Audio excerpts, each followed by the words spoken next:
સૌ મિત્રોને જય માતાજી, જય દ્વારકાધીશ।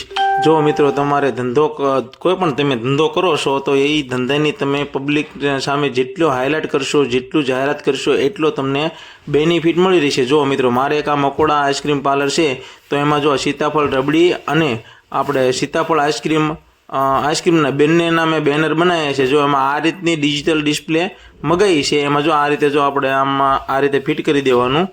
માર્કેટની અંદર એના 3000 થી 3500 રૂપિયા ભાવ છે। આ રીતે મિત્રો છે ને તમે જાહેરાત કરશો, ધંધાને હાઇલાઇટ કરશો તો તમને 100% મિત્રો એનો તમને બેનિફિટ મળે, તમને સફળતા મળે। જેમ બને એમ જેટલો આપણો ધંધો છે એને જેટલો હાઇલાઇટ અને ક્વોલિટી મેન્ટેન કરવાની મિત્રો તો આપણને સફળતા મળે। જો અમે આ જો સીતાફળ રબડીનું એક આ બેનર બનાવ્યું છે અને એક આઈસ્ક્રીમનું બનાવ્યું છે। જો આ રીતે કરી અને મિત્રો વ્યવસ્થિત આ રીતે પબ્લિક સામે હાઇલાઇટ કરવાનું તો આપણને એનો બેનિફિટ મળે। તો સૌ મિત્રોને જય માતાજી।